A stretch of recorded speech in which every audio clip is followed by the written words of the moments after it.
No livro de Atos dos Apóstolos,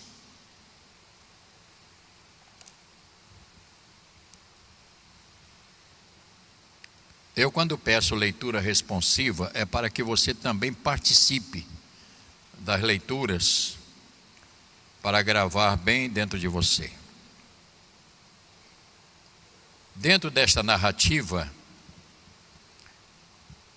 no capítulo 3, Pedro e João tinham presenciado o momento, e também o povo presenciou o momento, quando um homem estava sentado lá e para pedir esmolas, e Pedro mandou que ele levantasse, e ele levantou, e aquilo causou assim como uma admiração muito grande em todos. E Pedro agora no capítulo 3, a partir do verso 11, ele vai falar um assunto aqui muito importante, para que a gente possa comungar. Portanto, gostaria que você lesse também a palavra do Senhor. Então, se você olhar o versículo, vai apegando. Quem apegando? Aquela pessoa que foi curada.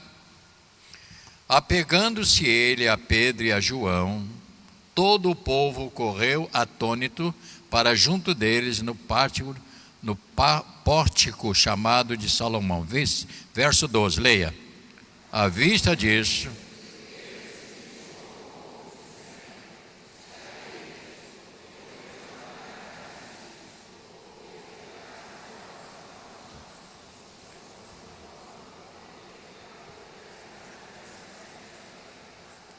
o Deus de Abraão, de Isaque e de Jacó, o Deus dos nossos pais, glorificou a seu servo Jesus, a quem vós traístes e negastes perante Pilatos, quando este havia decidido soltá-lo.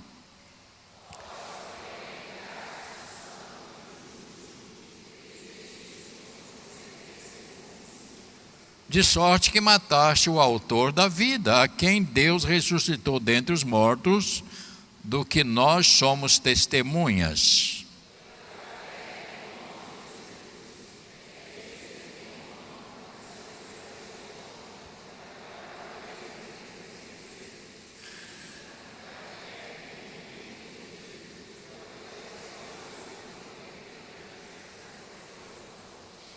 E agora, irmãos, eu sei que o fizeste por ignorância, como também as vossas autoridades.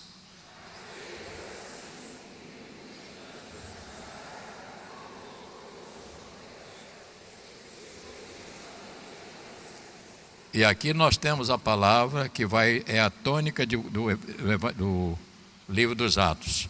Arrependei-vos, pois, e convertei-vos, para serem cancelados os vossos pecados.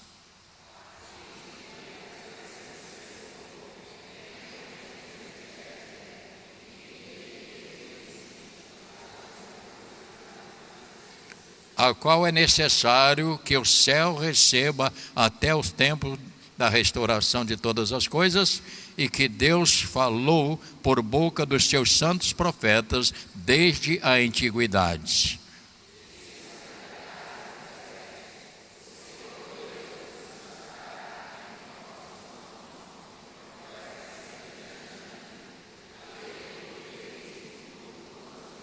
Acontecerá que toda alma que não ouvir a este profeta será exterminado do meio do povo.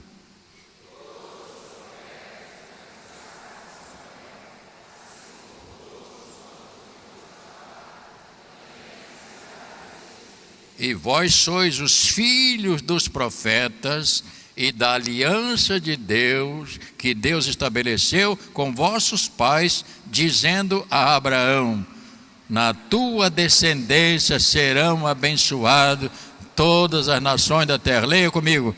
Tendo Deus ressuscitado o seu servo, enviou primeiramente a vós outros para vos abençoar, no sentido de que cada um se aparte das suas perversidades. Senhor amado, esta é a tua palavra, não é palavra de bispo nem de pastor, é a palavra do Senhor. É este evangelho que o homem não construiu, mas o Senhor construiu com a própria vida. O Senhor construiu tudo que está aqui com a tua própria vida, ó Pai. E aqui nós temos, Senhor, resumos daquilo que o Senhor tem feito através destes servos do Senhor, chamado João e Pedro. Portanto, abençoa este momento, esta palavra, e nos ajude, ó Pai, a melhorar o nosso relacionamento com o Senhor. Que esta palavra possa fluir para todos nós. Nós oramos assim em nome do nosso Senhor Jesus e com uma igreja que vai te dizer amém.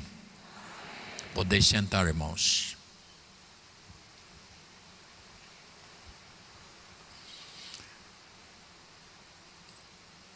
Quando nós lemos gostaria que todos os nossos homens, mesmo que estão lá atrás, ficassem bastante atentos, senão você vai se dispersar e não vai ouvir o que nós vamos falar, tá bom, meu irmão? Eu não tenho culpa de ser pastor, e pastor olha tudo, né?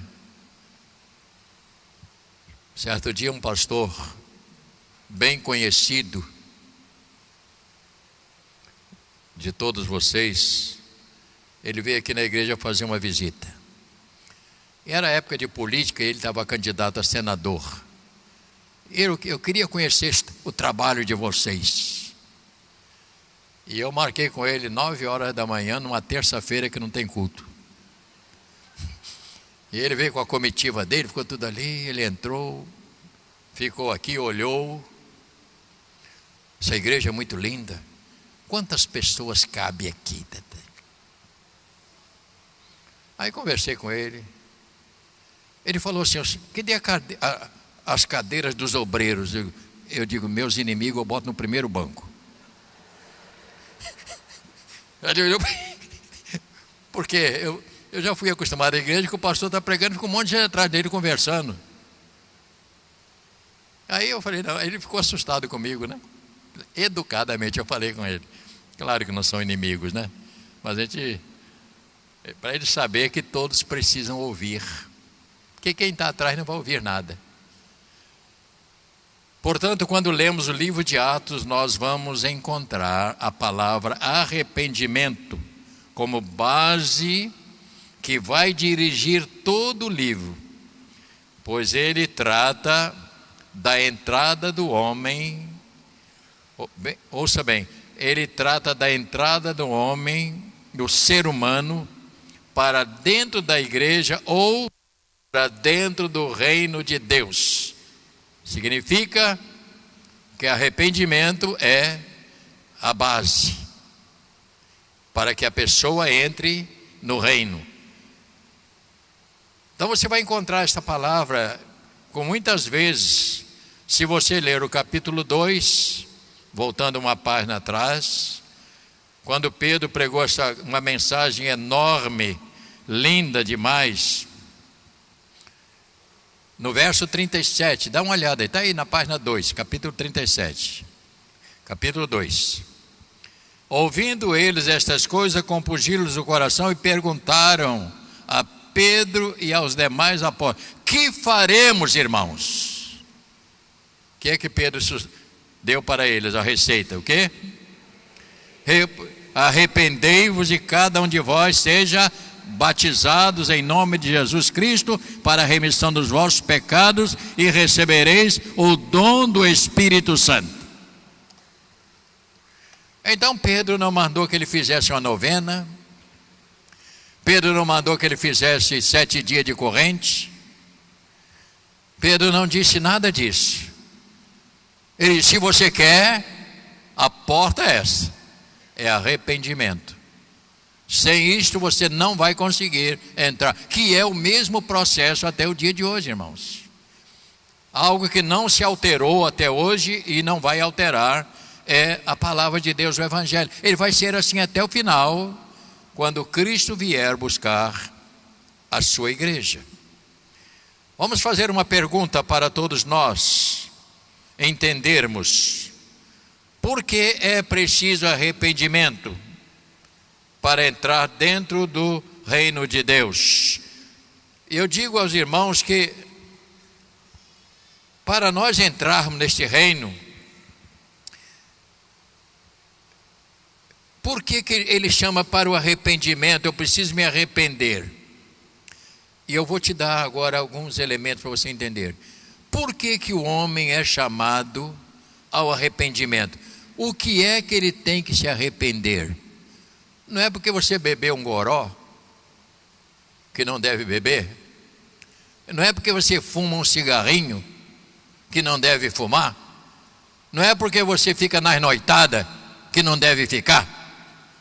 Por que a Bíblia chama o homem ao arrependimento? Gênesis, livro de Gênesis,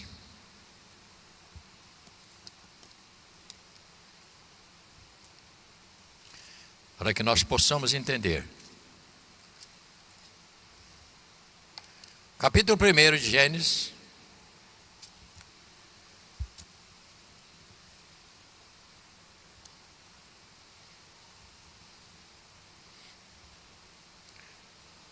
Encontraram? No princípio criou Deus os céus e a terra era, porém, estava sem forma e vazia.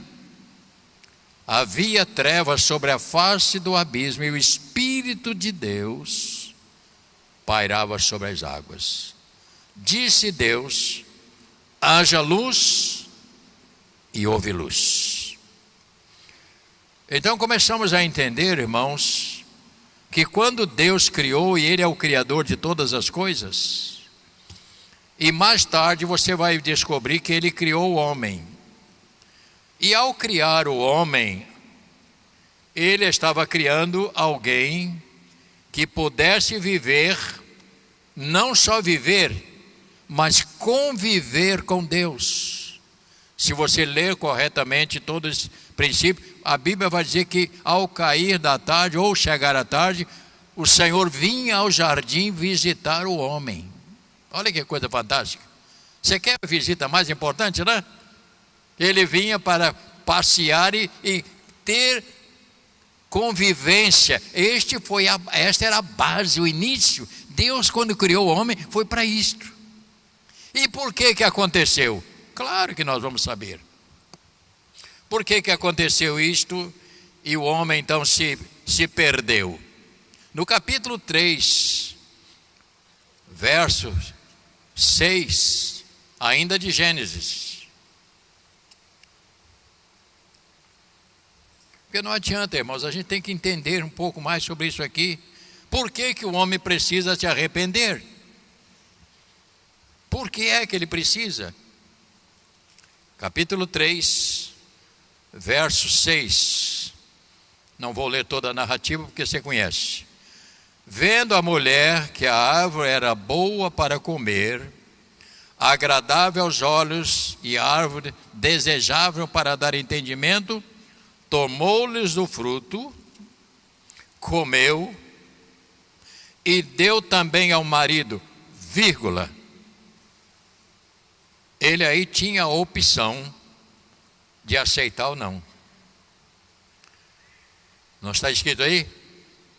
Ela comeu, deu também ao marido, o que aconteceu? E ele comeu. O problema não está só no comer. Não está só no comer a árvore. Este não é o grande problema. O problema é o que está por trás, que era rebeldia. Nada mais perverso do que rebeldia. Rebeldia é um espírito perverso que leva a pessoa a se indispor até com pessoas por causa de rebeldia. Rebeldia faz filhos entrar em choque com seus pais. Ouça bem, jovem. Rebeldia é quando a criança se rebela contra aquilo que o pai ordena ou a mãe ordena e quer dizer por quê? Então isto não é uma coisa natural, não, é natural também. Por quê? Porque vem da rebeldia do homem lá do Éden. Foi lá que ele se rebelou, porque ele tinha recebido uma boa sugestão entre aspas. Porque Satanás disse a ele: olha, não é bem assim. Deus falou, mas não é tanto, não é tanto. Ele sabe que se você comer, olha, vai abrir sua mente, você vai ser igual a ele. E daí você não precisa dele para nada. Aí está o problema. Agora, podia ele dizer para Eva, porque o homem sempre tem a palavra mais forte, né, no lar, não é assim? Pelo menos lá em casa é. Lá em casa quem manda sou eu mesmo. Minha mulher deve estar por aí, sabe que lá em casa eu sou. Sou eu que canto de galo. Até porque eu sou o galo. Mas também sou eu que pago a conta. Sou eu responsável por cuidar, etc, etc, etc. Então não vou entrar muito nesse detalhe, porque você vai criar briga, eu não quero briga. Adão podia dizer: eu não quero, eu não aceito, porque a mim foi-me dito para não comer. Ele não falou com você, Eva, ele falou comigo para não comer. Agora,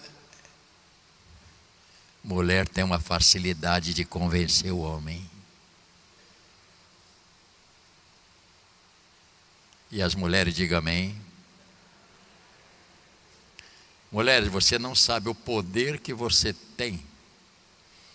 Você não convence na briga, no grito, mas no chamar meu bem, de fazer um cafunézinho na cabeça.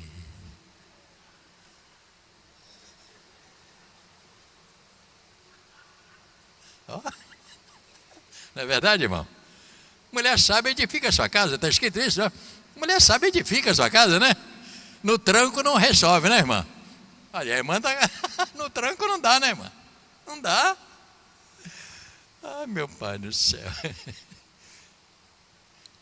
Ouça o que eu vou te dizer. E aqui nós temos o problema. Vemos que esta decisão, ela tem uma ação muito forte na vida do ser humano.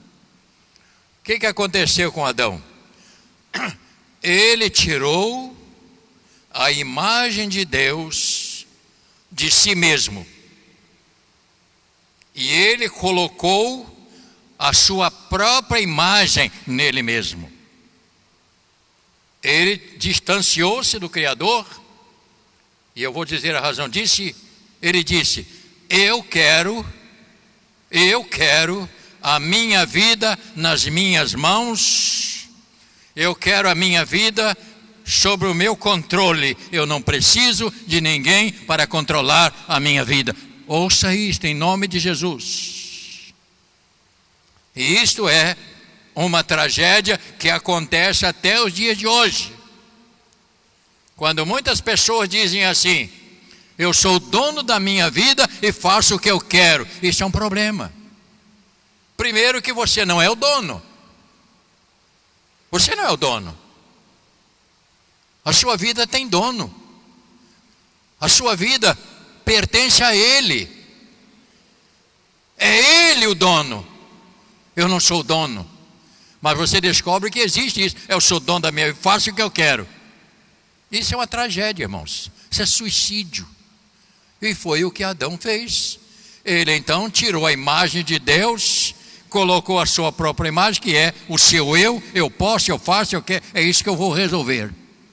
Isso é muito perigoso, irmãos. Queridos irmãos, isso é perigoso. Quando a gente faz isto. E então ele trouxe para dentro de si mesmo a própria destruição. E não só destruiu a ele mesmo, mas destruiu a toda a humanidade que nasceram depois dele, porque a Bíblia lá na frente vai dizer: todos nasceram em pecado. O próprio salmista disse: eu nasci em pecado, não é? Minha mãe me concebeu em pecado. Por quê? Porque a mãe vem do mesmo ramo. Qual é a razão do Evangelho? Por que nós estamos aqui pregando? Todas as manhãs, de tarde, de noite, Por que temos grupos de vida que chamamos de um outro nome? Projeto Obed-edom.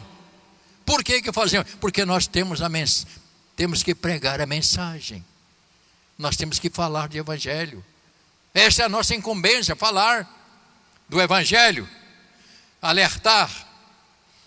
Portanto, a mensagem de Atos que Pedro pregou, ela tem como endereço o coração do homem que se tornou o dono da sua própria vida e vive, ouça o que eu vou te dizer, e vive em agonia.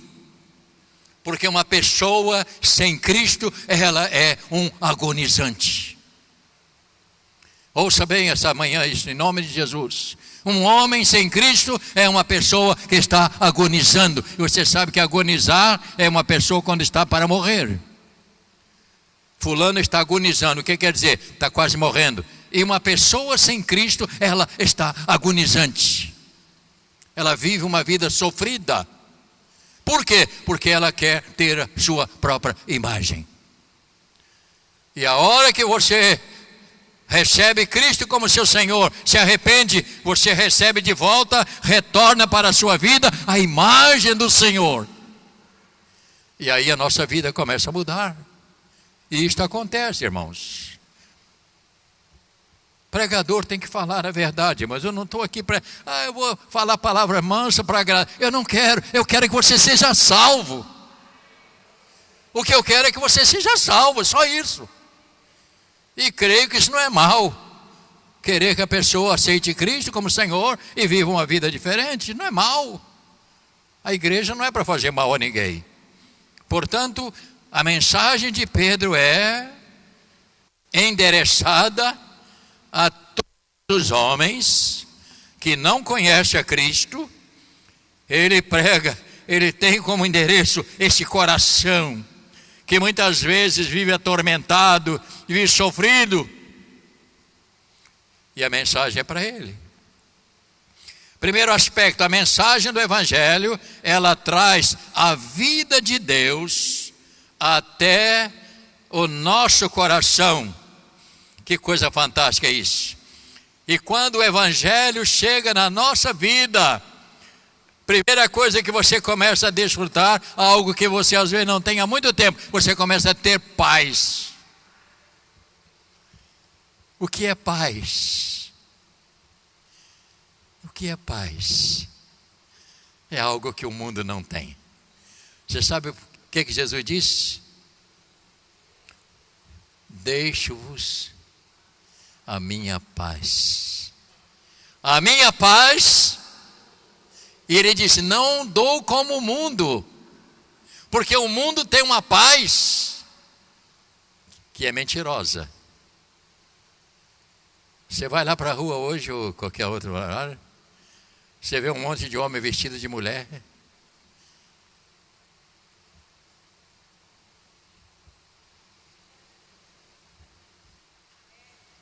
Fala sério.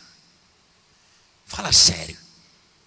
Se você me disser que isso, essas pessoas estão vivendo em paz, eles estão atormentados. E que tem que ter alguma coisa para escapar da realidade da vida. Porque aquilo não é realidade, aquilo é, a própria palavra vai dizer, fulano está fantasiado. Fulano está fantasiado. Eu estava assistindo, porque lá em casa tem televisão. Tem gente que pensa que pastor tem televisão. Eu sei ligar. Até ontem eu fiquei meio chateado, que meu time perdeu. Mas isso é outra coisa. O bloco lá de Santa Teresa, como é? Das Carmelitas. Quantos viu? Pelo amor de Deus, não me esconda nada. Alguém viu? Até que uma mão teve com a duas, né? Você viu? E tem gente aqui inocente, não viu? Você viu? Tinha uma mulher, um tamborim, uma velha de 80 anos quase, pulando e batendo o tamborim. Aí quando a pessoa tirava a filmagem, filmar outra vez?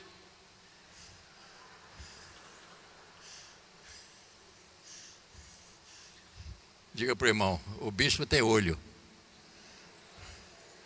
Não sou cego não, enxergo. Coisa horrível. Coisa horrível. Mulher andando praticamente nua. Mas se o homem ficar nu, manda prender. Eu queria saber por que a mulher anda nua e o homem não pode andar nu. Se o homem andar igual ela, manda prender. E por que a mulher anda? Isso é discriminação.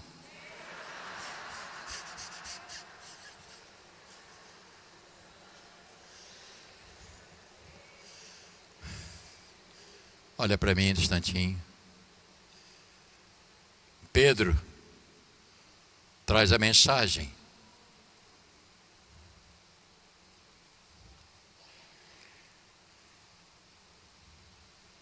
Dois versículos para você olhar agora. Ele diz qual é a razão, o porquê do arrependimento. Então você agora lê, não estou mais, eu estou agora em Atos, hein? Só para você não se perder. Verso 19, verso 20. Quantas palavras tem nesse versículo? Dá uma olhada. Eu estou lendo Atos 3, versos 19 e 20. O que ele diz aí?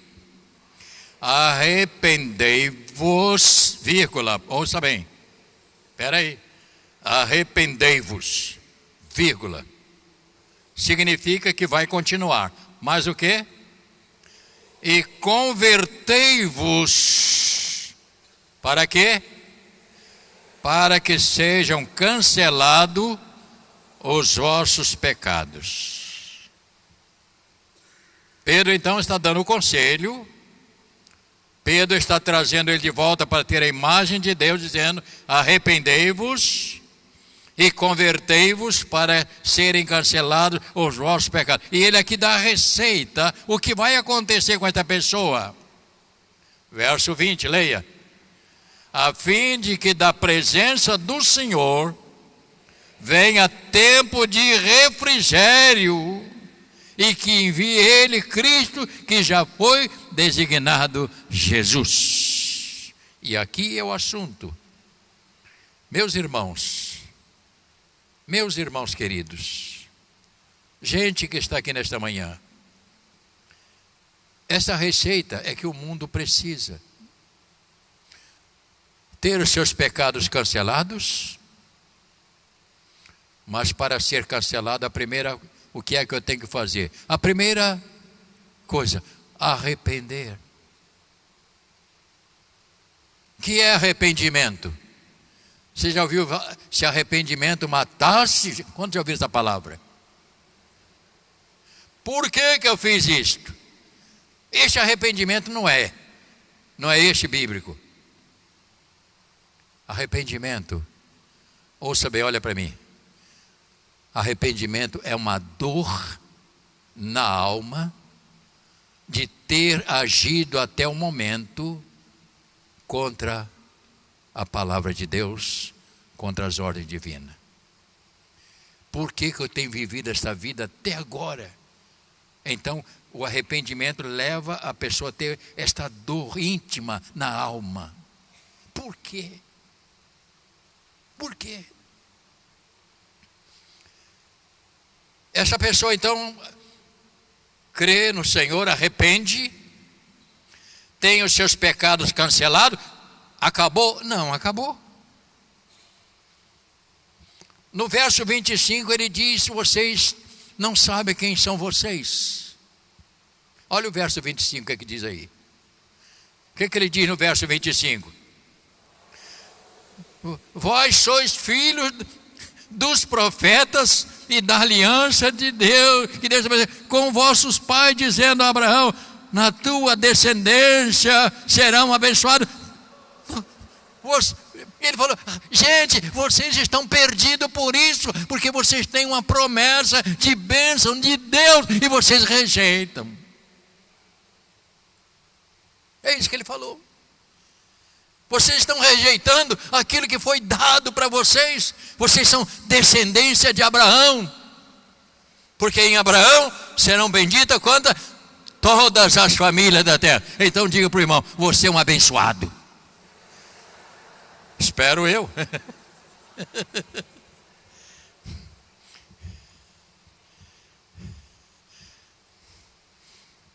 Arrependimento e conversão produz cancelamento dos pecados e leva a pessoa, ouça bem, a responsabilidade. 3 coisas: arrependimento e conversão produz isso é muito grave, né? Produz ao homem, leva o homem à responsabilidade. Cancela os pecados, mas não parou. Leva essa pessoa à responsabilidade. E agora, qual é o próximo passo que eu tenho que dar?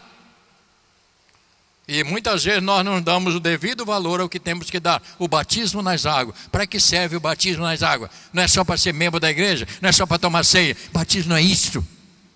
Mal compreendido. Batismo não é para você entrar na religião. Batismo faz parte do arrependimento, do cancelamento dos pecados. E eu tenho que ter a minha própria responsabilidade. O que eu vou fazer? Essa pessoa então ele vai ao batismo. E ao ser batizado, não é só cair dentro da água ali e sair dando gargalhada, fazendo pose para fotografia, não. Isso ali não é muito mais do que isto. Eu estou falando de pessoas que entram no reino de Deus.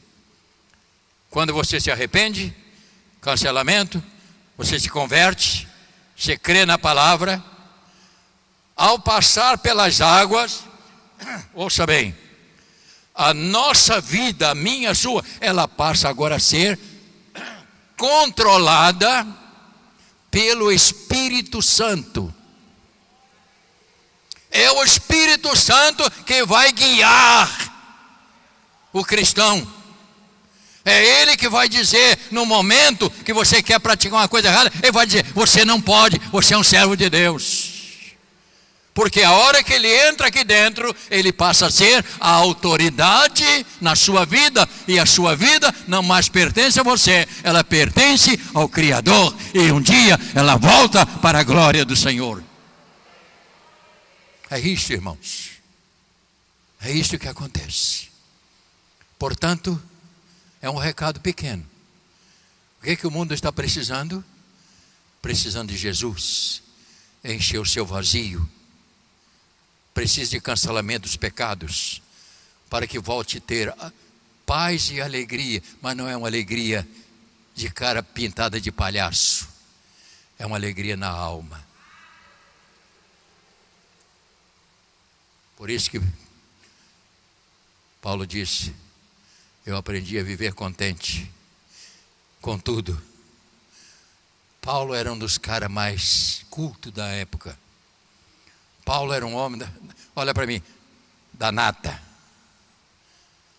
E ele disse, eu jogo tudo por terra, por ter conhecido a Cristo.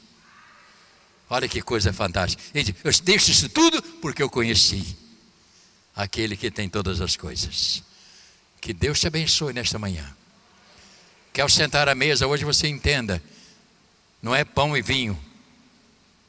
Aqui está a amostra para me lembrar e lembrar você do que Ele fez. Ele veio trazer a oportunidade de arrependimento.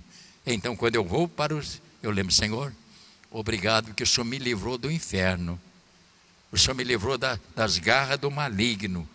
E hoje eu estou aqui para te adorar. E a Santa Ceia passa a ser, então, um momento de adoração. Vamos curvar a nossa cabeça. Querido Deus e bendito Pai, nós agora vamos sentar à mesa. Nós vamos sentar, Senhor, simbolicamente, sabendo que o Senhor está aqui.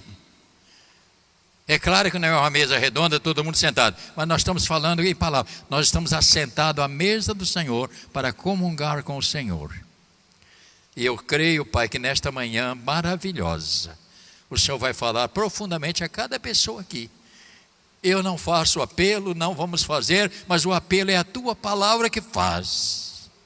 É a Tua palavra que diz todas as verdades que precisamos ouvir. Portanto, Pai, abençoa este momento. Abençoa este momento que vamos sentar à mesa do Senhor e com o Senhor para esta celebração, em nome de Jesus. Amém.